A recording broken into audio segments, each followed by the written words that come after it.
Welcome to Dodgers Dogs as part of the Dodgers Daily Network. Casey Porter here, joined by Austin Brubaker. Austin, man, what a week it was. You know, you go into the All-Star break and you kind of weren't playing good, and then Teo hits all the home runs in the home run derby.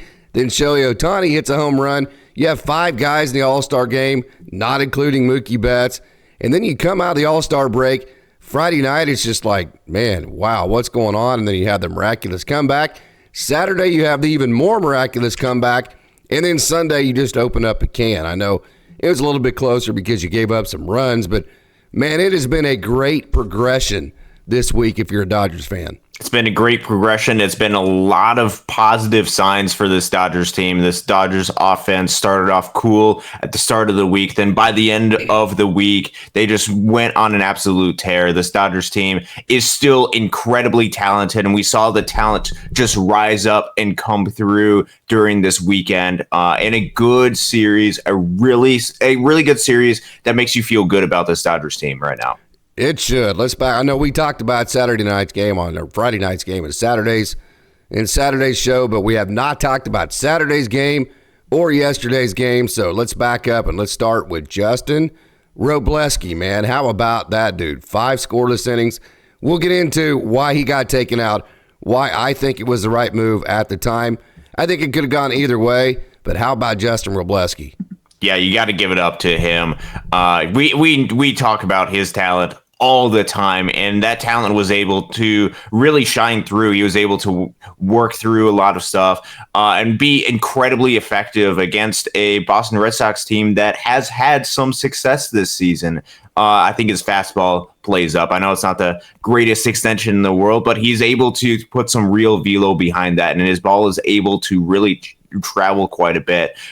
There's a lot of work that Justin Wrobleski puts into his progression, that Robo puts into the work, and he's able to refine his pitch mix, and he's one competitive guy, and he's going to find ways to succeed in the next outing.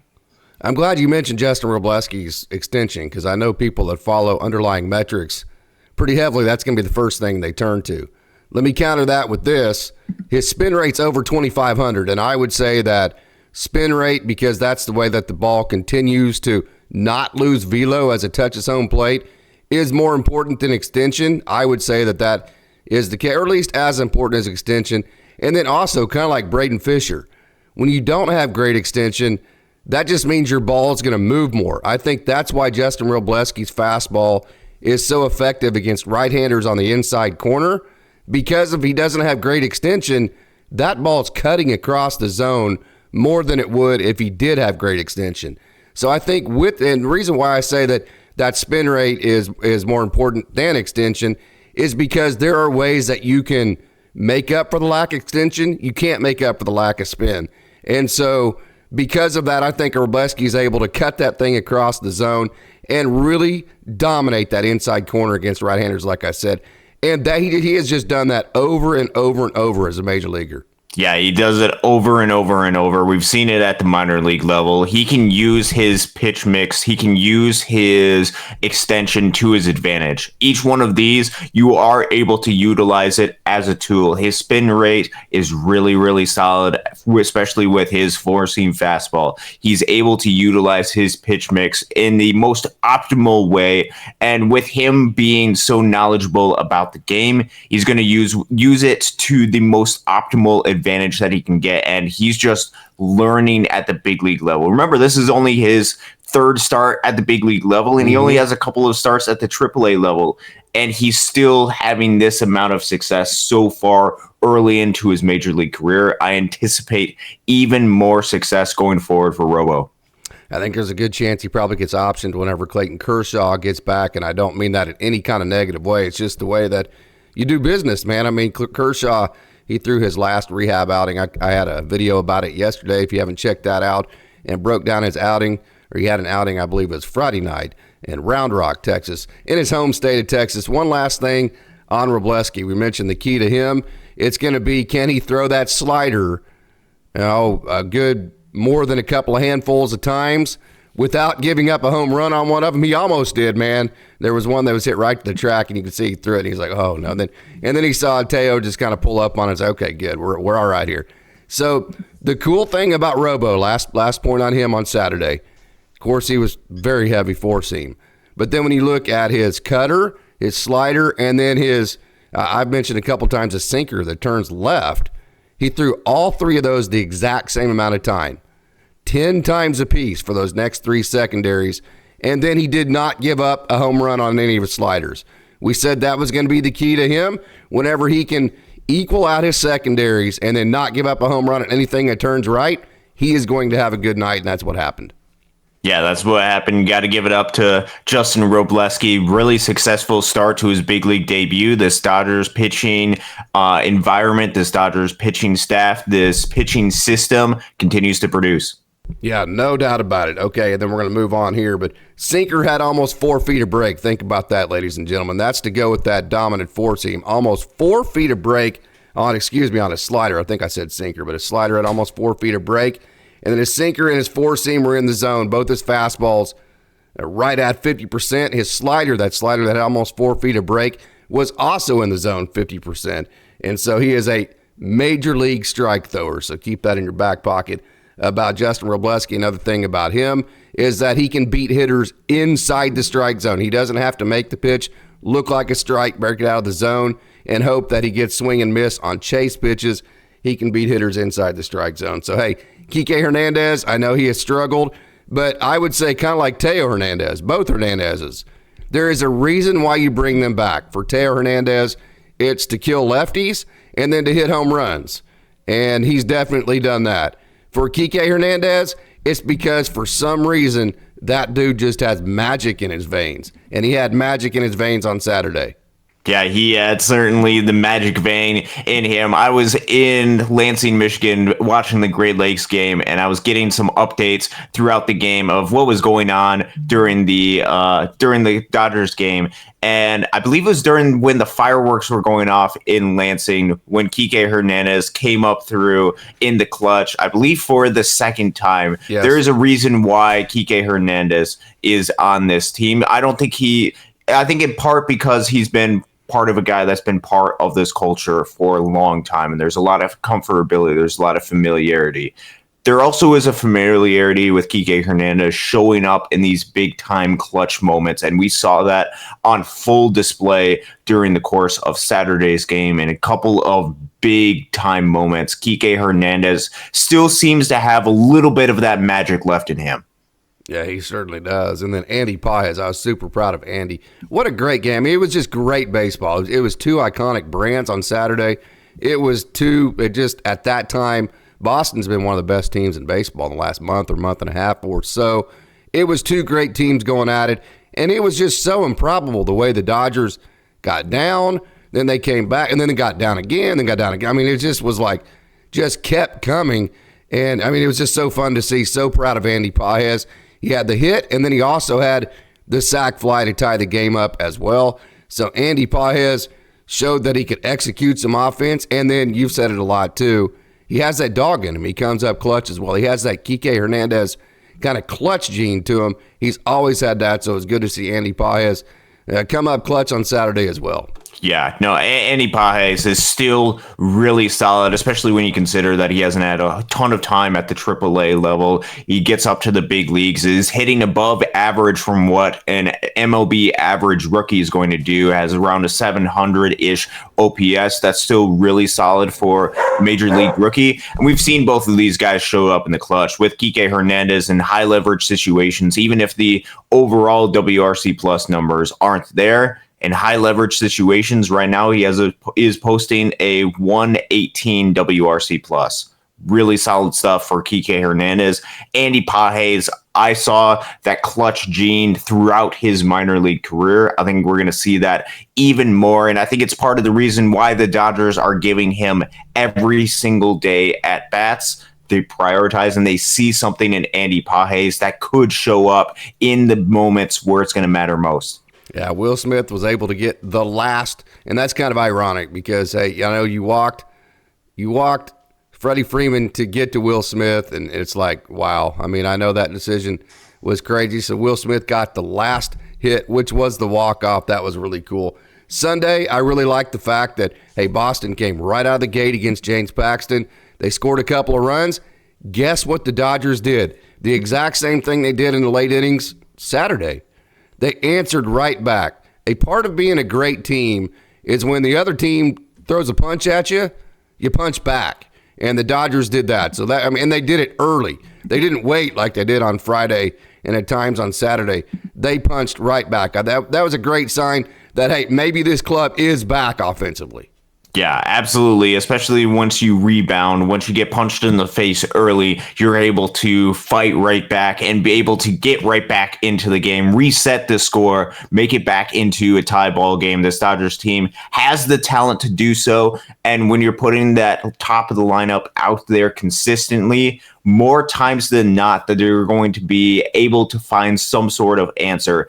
As of recent, it seems like they've been falling behind, or there's been a little bit of a bad mojo with the team, especially towards the end of right before the All-Star break.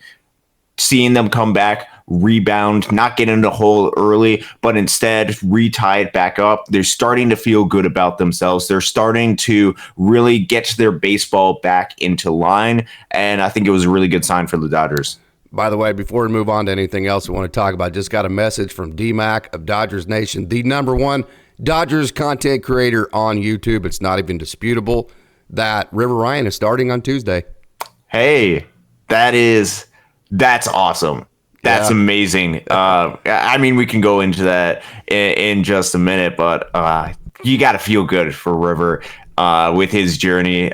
Just thinking back to his time. I mean, they picked him up in the Matt Beatty trade, and he just came out and just made so much progression. There's so much talent in him. Couldn't be more excited for Tuesday. Hey, let's talk about something else that's super exciting. Gavin Lux, man. Yes. It's like all, even us, I mean, we had to, Austin. Mm-hmm. We couldn't just sit here and continue to defend Gavin Lux at some point. Now, our premise was there's still quite a bit of runway left for Gavin to prove himself and to get himself in the lineup. But how about home runs on back-to-back days? It's not just that he's gathering hits, which he's gathering a ton of hits right now. He's hitting the ball out of the yard. He's hitting doubles. The thing about him, too, is he's setting the table. He got the single, and then he stole second base, which he's totally capable of because of speed. And then he scored on Kevin Biggio's single, so got on, got over, got in. He's driven in runs, obviously hitting home runs and driving in guys that are on base. So he started rallies, he's finished rallies, he's stolen bases, he's beating defenses in every which way, which is what I have seen personally with my own eyes, with my experience with Gavin Lux. This is really fun to watch, this young man. Hopefully it continues. It's going to have to continue, but we'll get into that here in a second, but it's great to see Gavin Lux. It's great to see him have the success that he had both on Saturday and then that continued over to Sunday as well. He's actually putting up a really solid month of July, which is exactly what he needed to do. And even in order to even provide a chance for him to continue to have a major role on this team, it was a real struggle. And a lot of Dodgers fans have pointed that out, and rightfully so, because it was how much of a struggle it was during the first half of the season.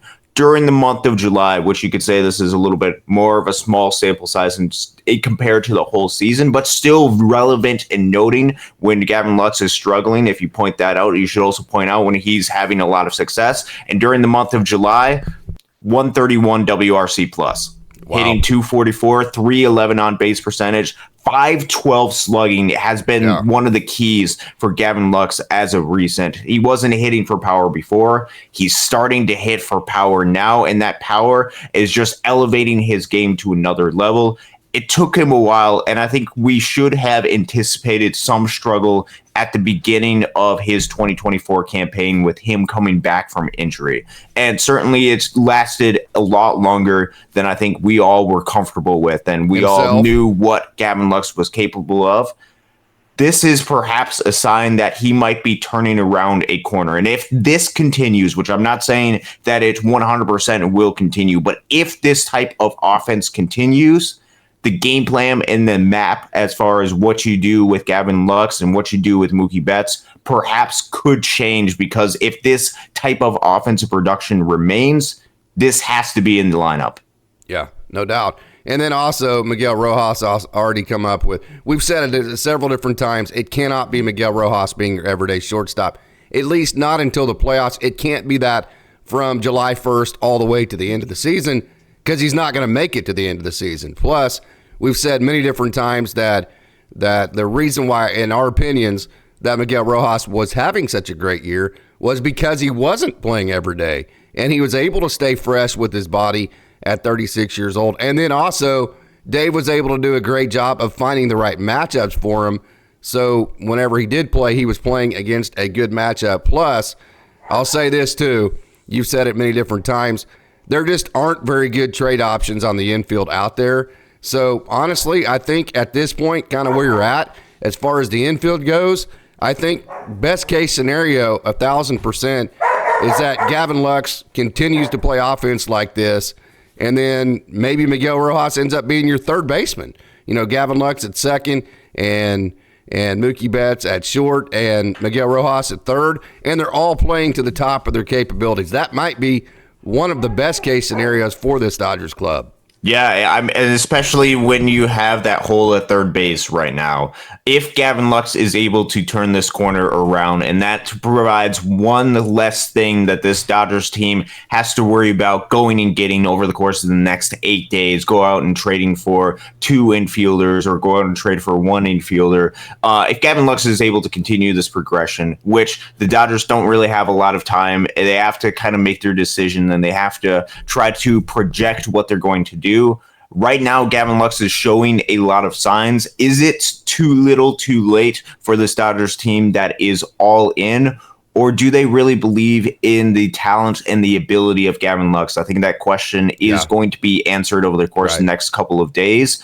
Or is it going to be something where they're just going to kind of punt and hope that everything works out? Perhaps get 1 infielder and then see what works between the new infielder, Miguel Rojas, Mookie Betts, and Gavin Lux. Yeah, no doubt about it. Hey, we also, I kind of went on a little bit of a rant about a month ago about Austin Barnes and how, hey, I want the merit system.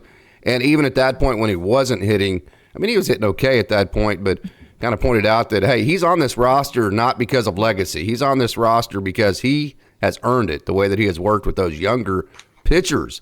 So even when he wasn't hitting, the way that the work that he was doing, Landon Knack and Justin Wrobleski and all these young guys, Gavin Stone, that put him on the merit system, in my opinion, to begin with. Now, when you look at the type of season he's having, hitting .450 in his last 7 games, .261 on the year, to combine with the job that he's doing with those young pitchers, you're going from a guy that people would always complain about to maybe like the most valuable backup catcher in the entire game of baseball right now. He certainly has been performing as of recent, and I know there's a lot of frustration. When you have a lot of frustration about your backup catcher, when Will Smith is going to catch 120, 110, 100 games throughout the season, I think things are going pretty good for for the Dodgers team. And with Austin Barnes, look, he has been producing as of recent. He works really well and is a great presence, especially for a lot of these younger pitchers, which the Dodgers have had to rely on a lot of younger pitchers throughout the course of this season, throughout the course of last season as well. I think that is an incredibly valuable asset for them. And with Austin Barnes, with his hitting ability, I got to see it in person when he got a big pinch hit, clutch hit in Detroit. That was really cool to see, especially when they did the double switch. And they trusted Austin Barnes, and right now he has been delivering. Will this continue? I don't know. I'm sure a lot of Dodgers fans have an opinion on that, but right now he has a very clear role on this team. He is fulfilling that role really well, and especially when you have Will Smith, who's going out there every single day. Austin Barnes doesn't need to be the hero, doesn't need to be the main source of production for this offensive team. He's being really good working with this pitching staff, and when he has come up to the plate, more often than not recently, it has come through. He has. And I talked to Diego Cartaya, Hunter Fiducia, Dalton Rushing about this, and it's especially this way at the minor leagues. You get a new influx of different pitchers so much, and when you look at the influx of pitching at the major league level for the Dodgers, I mean, they're going to use like 714,000 different pitchers this year. So having a guy that can put all that together and make it look fairly seamless like the Dodgers seem to do. That's not as easy as it looks. And a lot of times when that happens, you can point to the catchers doing that. And so that aspect of a catcher's game is absolutely crucial. Diego Cartaya even mentioned that in our last interview. Teo Hernandez, I think we all knew he was going to hit lefties. I think we all knew he was going to hit home runs. I think the clutch factor, and we knew he was going to be that smiley, the happy guy, the guy that totally fit in to the Dodgers clubhouse and the culture. We knew all that, okay? Those were slam dunks. To be honest with you, I didn't know that we were going to get this clutch factor like he's had. That's been a pleasant surprise to me. Yeah, I didn't know that we were going to get quite this level of clutch that Teoscar Hernandez has been providing to this club. He's been rock solid consistently month over month, continuing to produce at a very high level. Look, he's just mixed in so incredibly well, surrounded by the great players that he has around him, where he is not relied upon to be the main source of offensive production. Yet he is, with his style of play, with his elevation of talent, he's just been able to produce at such a high level this year. You look at the numbers month over month, really high WRC plus every single month. Mm-hmm. He's able to just smash lefties right now with a 151 WRC plus against left-handed pitching, which was a key point that the Dodgers wanted to address with him and with the outfielder they wanted to get throughout the offseason. He's also able to hit righties as well with a 120 WRC plus against righties, which I think is better than what the Dodgers might have anticipated. Those clutch moments that he's come through, the power hitting ability that he has is unreal. Teoscar Hernandez has been the perfect signing for the Dodgers. Yeah. You got to give it up to Andrew Friedman. You got to give it up to the Dodgers for what they were able to do to get this guy on the 1-year deal. Now it's about how do you get him for more than just 1 year for the Dodgers. No doubt. And it was cool that Kike Hernandez got his 10-year service time. That's huge for all of the retirements and all that. Teo Hernandez is coming up on that. So I think it'd be really cool if the Dodgers sign him for 3 years after this year. We'll get into more of that as the offseason looms. 6 home runs. ShoheiOhtani hit one out of the entire stadium. Wow. He's ShoheiOhtani. Of course he did that. He's the best player in the game of baseball. He's all worth the hype, isn't he? He had all the hype, and he's delivered it. Yeah, he has. You could go through up and down every single number that he has, and it is mind blowing to know that, especially since he's recovering, trying to come back to the mound as well, and he's putting up these ridiculous numbers. Yes. It's unbelievable. You got to give it up to ShoheiOhtani, worth every single penny that the Dodgers are eventually going to have to pay for him. Yeah, no doubt about it. A couple of things that we have left here. Wanted to talk about James Paxton. He is what he is, man. He's your fifth starter. He ate up 5 innings, the 3 runs, whatever. Mm-hmm. You got last night exactly, maybe 1 inning less than you'd like, but really last night or yesterday, you got exactly what you got James Paxton for. Eat up 5 innings, just give up 3 runs or so.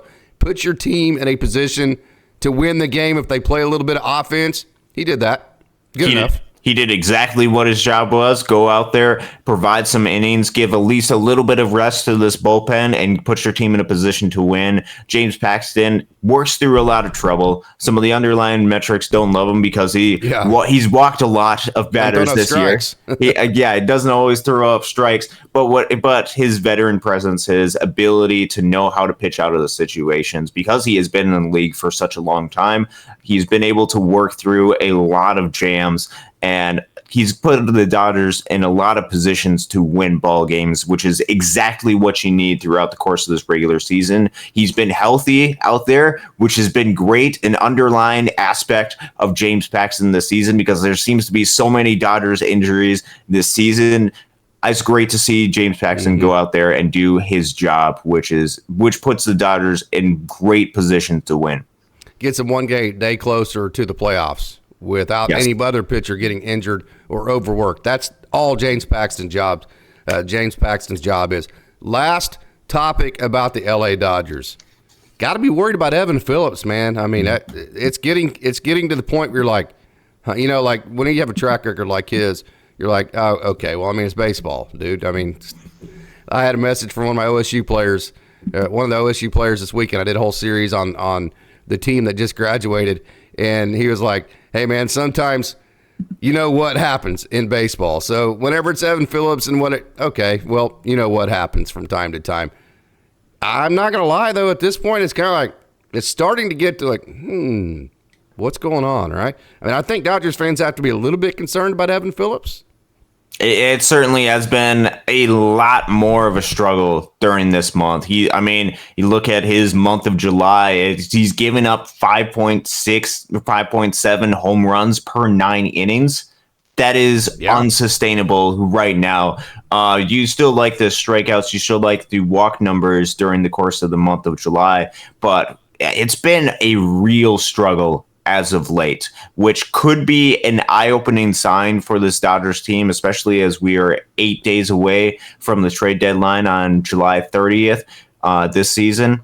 It could be something where, man, Evan Phillips has been struggling. Perhaps you can't rely on him right now, or he can't be the sole relying factor out of this bullpen. Now, there are guys that are coming back from injury, which is certainly going to help, and I think that's going to give Evan Phillips the time to be able to work and try to refine and get back to the dominant self that we know Evan Phillips is and can be. But as of right now, it's really worrisome the struggle he's gone through over the past couple of days and what he's gone through over the month of July. Yeah, no doubt about it. Those couple that you're talking about, Joe Kelly, Mariachi Joe made it back this weekend, and then MichaelGrove and BrusdarGraterol both threw for AAA Oklahoma City last night. So, and you could expect a little bit of rest from them. So, yes, you are getting some pieces back. Some bad news on Kyle Hurd. I can't divulge all the information I have. All I can tell you is it's not going to be good news when you hear it this week about Kyle Hurd. That's all I can say about that. And that is disappointing because that is a young man who has worked his ass off to get into position to be a major leaguer. He's right there. He would have had 1 million innings this year. He would have killed it. It's going to be bad news. That's all I'm going to say about Kyle Hurd. So be prepared for that. So when you hear it, it won't jar you like it did me. So, okay, man, that's going to be it for our LA Dodgers segment. Now we're going to take a trip down on the farm. You ready, Austin? I'm ready.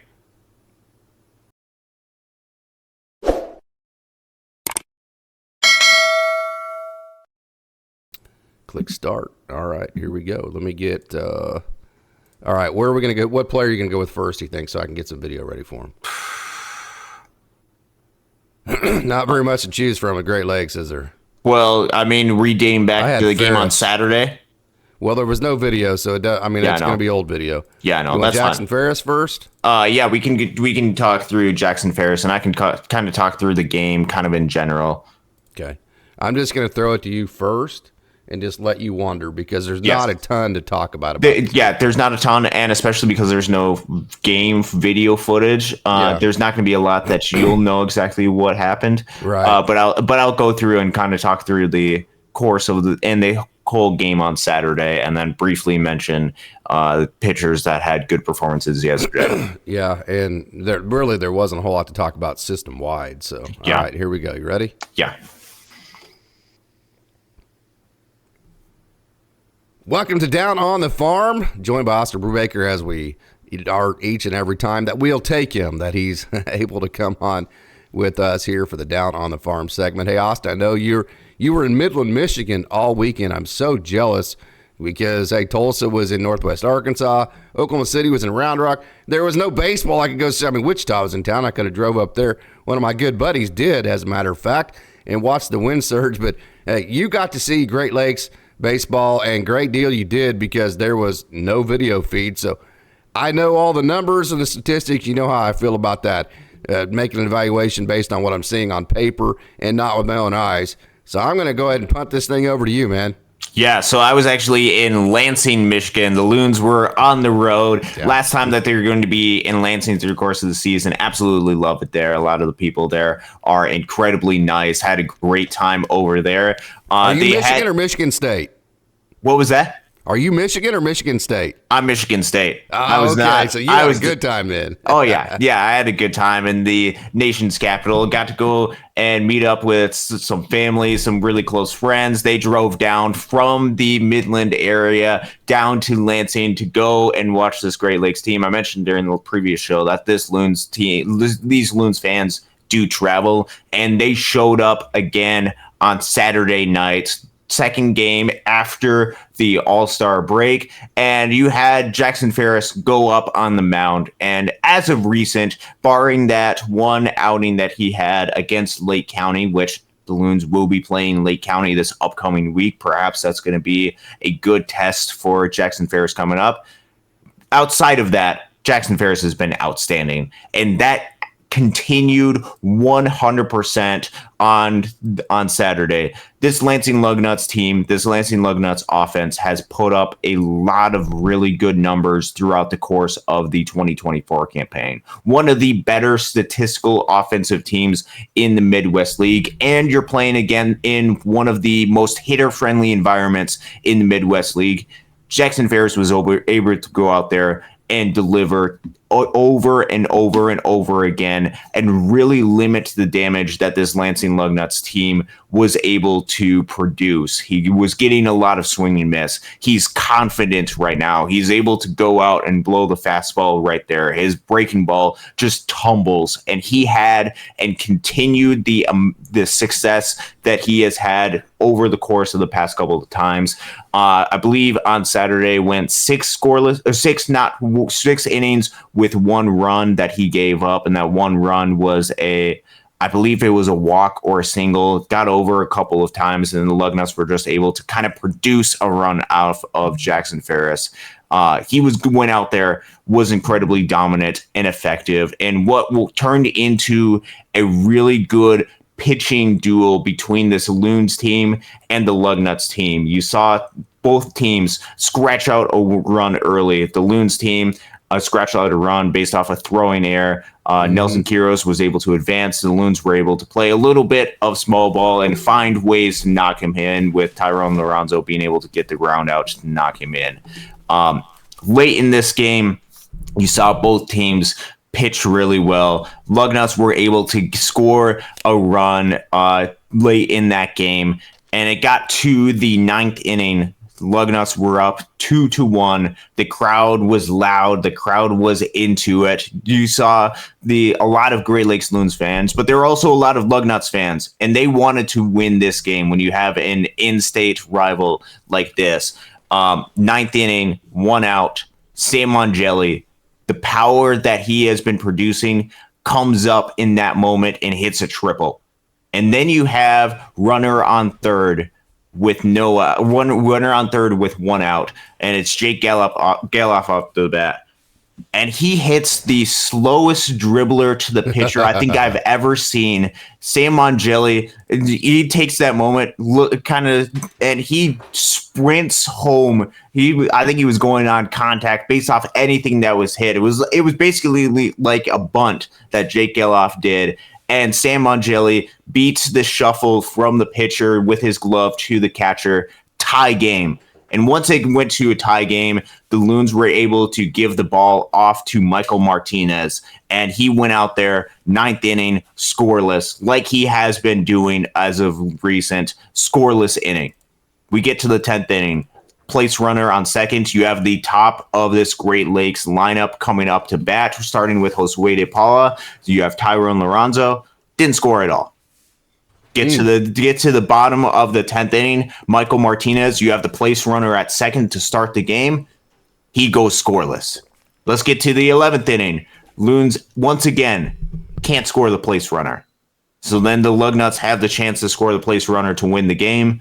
And then you have Brandon Neek come into the ball game, scoreless inning. Another left-handed pitcher as part of this Loons staff that has been really, really solid. He was able to work through the jams. He was fired up. And once they were able to do that, they got into deeper and deeper into this Lansing Lugnuts bullpen.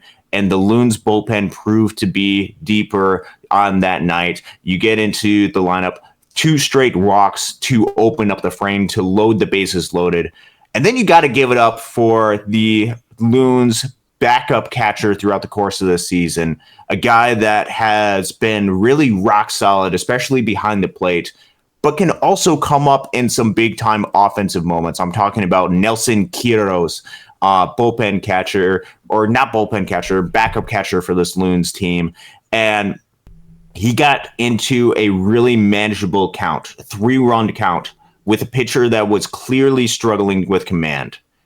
And Nelson Quiroz, who had Josue de Paula on deck, could have taken the pitch and tried to make it into a count, try to force a walk and see if they could generate a run because they hadn't produced a run during extra innings. He's hacking at 3-1. He got a pitch that he liked and hit it right over the second baseman into the gap that scored 2. And then the inning just kind of devolved. The Loons fans were going crazy. There was people doing funky feather up and down the aisle. They were going nuts. And then once that happened, the Loons ended up getting up by a score of 6-2. Game was over. The Loons team felt good about it. It was great to see. It was a high energy comeback type win for this Loons team that makes you feel really good about it, especially against this Lansing Lugnuts team that if you were to look back on the course of this season, which perhaps it's too early to write the story of the 2024 Great Lakes Loons, that series against Lansing in early May turned the season around against the Loons.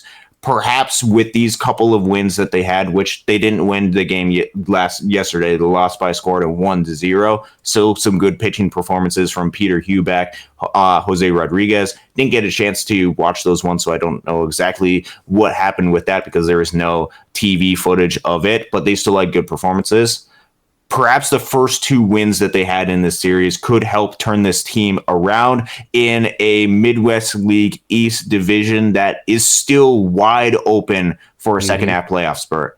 It was a great win. It was great energy on Saturday. I'm super bummed that there's no footage of it. And for those people who are big into like uniform type matchups, it was beautiful uniform matchup. You had the Loons on the road in their home white Dodger blue uniforms against the Lansing Lugnuts in their home. They had the green Oakland A's, green Lansing Lugnuts uniforms. It was great baseball to watch on Saturday. It absolutely was. And so, hey, let's get to our Rancho part of the segment. This is Wyatt Kroll right here. Wyatt Kroll, him and Luke Fox are 2 lefties that threw over the weekend and threw very well for Rancho Cucamonga. This is a young man that is coming off of injury. He's out of Florida State, and he is very, very, very good. Pedro Santillana is another guy that threw this weekend that we're not going to show on today's show. But I wanted to show you Wyatt Kroll here. He has that nice back foot sweeping slider. That is very good, and he has been really good. He has high-level sequencing, high-level. It's obvious he knows his sequencing because he is very good at executing his sequences. And then let me get to Luke Fox. Just kind of want to show you them here. Nothing just over the charts to report about either one of them. This is a young man, Luke Fox, here that has been, maybe mid to lower 90s as of late, but he is a guy that has a lot of pitch mix. I mean, he has 4 or 5 different pitches. He's from Duke. So, I mean, he really likes the analytical aspect of baseball. And look at that nice little backdoor slider there. And really kind of studying the sequences and then also studying the type of pitches that he has based on the TrackMan data. And I was talking to Sean Coyne over the weekend about Pedro Santillana. I also mentioned Luke Fox and Wyatt Kroll. And, he's talked several different times about how these guys really love the game planning part of it. So I wanted to show you Wyatt Kroll and Luke Fox, 2 lefties that are doing very well at the single A level. And then we're going to move. We've already done the Great Lakes Loons. So the next guy that we're going to move up to, Austin, I'm super pumped about. He had a great start. Now, he's only throwing 3 innings right now because he's coming off the Tommy John. But Carlos Duran, man, this guy is coming into his own. He is having just a fantastic season, and he had a great start the other day. So dive in to Carlos Duran. I know you haven't seen him a whole lot. Matter of fact, he threw 3.1 innings. The lower innings is because of the Tommy John. But 2 hits, no runs, 4 strikeouts, just 1 walk. This is a guy that has a lot of uniqueness, a wipeout slider, 95, 96-ish. He maxes out pretty good. You can see in his throw. He maxes his throw out. I mean, that's a lot of high effort there. So lowered his ERA Duran on the season to 164, 16 strikeouts in its last 13 innings. And that 3/4 slot you see there from that slider is really good. Yeah, it's been a while since I've heard the name Carlos Duran. He's starting to come back. Was injured out all of the 2023 campaign. Got a chance to see him during the 2022 season. And it's great to see him go back out there, have a lot of success. Started off the season at the low A Rancho level, then got promoted all the way to double A Tulsa because of his previous experience with Great Lakes. And he's having a lot of success right now. We talk about that breakout, that amazing slider that he's got. I think that's going to play really well at the level, at whatever level that he has. He's having a ton of success so far this season. It is so good to see for Carlos Duran, striking out a lot of hitters as well. You mentioned the ERA, 3.79 expected FIP as well. I think he's going to continue to go out there and have a lot of success because the talent is there. And as he continues to get healthy, as he continues to build up the innings, I think you're going to see more and more, and you're going to remember some of these guys who might have been out for a little while, but still have a ton of success. Wyatt Kroll and Carlos Duran, 2 guys that had spent some time injured in the past, are now back, and they're pitching really well. Absolutely. I just don't forget that Carlos Duran was a really big deal before he had all this slew of injuries. I mean, he was one of the best pitching prospects, one of the highest ranked pitching prospects in the entire Dodgers organization. So if he can get healthy, that would be a huge deal. Wanted to show you Christian Romero, not necessarily because he's lighted things up or anything like that. I mean, it's his ERAs, and he's had a couple of performances I saw with my own eyes where things went pretty sideways on him. So not necessarily covering from a Rolodex perspective, but wanted to cover him for what he's done for Oklahoma City. So check this out. He started in Great Lakes. You got to see him, Austin. He went straight from Great Lakes to AAA Oklahoma City. Then he went back down to Tulsa. Then he went back down to Great Lakes. Then he went back straight from Great Lakes to Oklahoma City. So twice he's gone straight from the high A level to Oklahoma City. I got to see that first outing. This is video from that first outing straight back to Oklahoma City from Great Lakes. And then from there, now he's back down and made his last start with AA Tulsa. So this is a guy, people don't understand, when you have all this influx at the major league level, that trickles down to every level in the system and makes it difficult. I mean, Oklahoma City had a bullpen game, their first game of the year. So having a guy like Christian Romero that's willing to do whatever the organization needs him to do, whether it be in that high A or triple A, doesn't complain, just goes out, he's 91, 92, 93, gives you just a nice professional performance. A guy like this is almost as valuable as the guys that are lighting up all of the stat sheets. Yeah, you got to give it up for Christian Romero that he's been able to take whatever role was given to him throughout the course of this season, that he was willing to go out there and travel, go out there and put himself in situations where he wasn't completely ready for the AAA level because he doesn't have as much experience. Even at the high level, only has 37 innings for high A Great Lakes. Yet this Dodgers organization wouldn't be able to operate without the guy like Christian Romero. They're putting him in challenging situations, in part because they need him to pitch those innings, but also in part because they believe in the talent that he has. He showed a lot of success for high A Great Lakes. They're challenging him. They're utilizing him as needed. And as you had mentioned, there's been a lot of times where Oklahoma City needs some pitching because the Dodgers need some pitching. And there has to be somebody that takes that role, takes that mantle. Christian Romero, while the results at Oklahoma City haven't necessarily been pretty, there's been some outings that he's had even at the AA level that have been really solid. His success at high A Great Lakes this season has been really good, and that has opened up opportunities for him to really make an impression on a lot of these coaches, make an impression on this organization. And when you have a guy that's willing to do just about anything for this organization like Christian Romero is, I think that's going to lead to a lot of additional opportunities in the future. Absolutely. Let's move up to the AAA level. And, hey, good to see BrusdarGraterol back. So dive into BrusdarGraterol. Yeah, BrusdarGraterol was a really important part to this Dodgers bullpen in the past. Not as much of the swing and miss type of guy for the amount of stuff that he has, but I think with what he's able to do, with the amount of ground balls that he's able to produce, that leads to a lot of success, and that's going to get you out of a lot of jams, especially if you're like BrusdarGraterol, doesn't really walk a whole lot of hitters. That it adds a lot of element. It is great to see him coming back. I didn't know that. I honestly, at the start of the season, I was starting to get a whole bunch of news about BrusdarGraterol. I wasn't sure when or if we would see him end the 2024 season. Now that he's working his way back, now that he is getting outings in Oklahoma City and should be back soon for this Dodgers team, you absolutely love that, because I think he is a key force to this team. He's beloved in this clubhouse, and I think he's missed very much out of the Dodger bullpen. Mm-hmm. It's only a matter of time before he comes back. Yeah, he's another one that doesn't have extremely great extension, kind of like we're talking about with Justin Wrobleski, but he uses it to his advantage. MichaelGrove also, hey, wasn't perfect last night. I actually did not see the outing. I was just relying on Alex Friedman and his updates.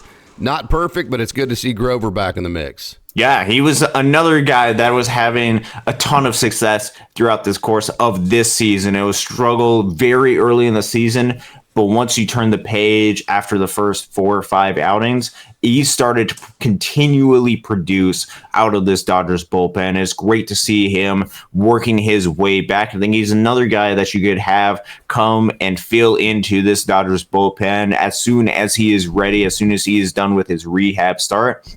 I'm going to take perhaps a couple more rehab outings in order to get him ready and comfortable back. But once he is, I think we forget how good of a force MichaelGrove was during the early part of this season after his first couple of outings.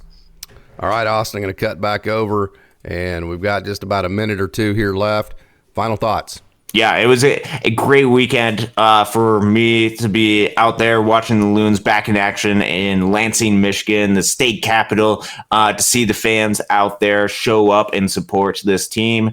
It really is encouraging. And I think for this Dodgers system as a whole, where you saw the wins at the major league level, that was big. I think that provided a really good mojo for this team. I think that provided them just with a lot of positive energy.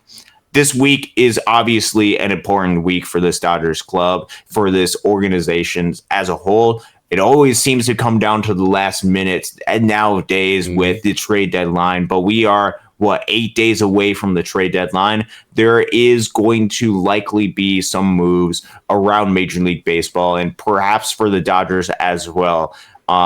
Take a look. I don't know exactly what the Dodgers game plan is going to be. This is unpredictable. I think they watch to make moves. I think they're looking to make moves. What type of teams will be out there and willing to make types of trades? We've seen the Tigers have a lot of success recently. Perhaps they are not even considering trading a guy like a Tarek Skubal now because they are 2 games under 500 and seem to be on the right track.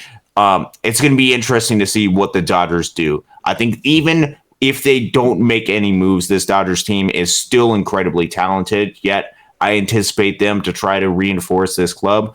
We'll have to wait and see what happens. Either way, it is great to have Dodgers baseball here. It is great to be a Dodger. This Dodgers team continues to produce. This farm system is loaded with a ton of talent. You got to be grateful for every single moment that you have. And with it getting towards the end of the month of July, there's only a couple months left of the baseball season. Take advantage of that. Yep. Go out and watch baseball while you can during 2024. No doubt about it. Austin, I want to thank you for joining. I want to thank everybody else who has tuned into this for tuning in as well. And as always, go Dodgers.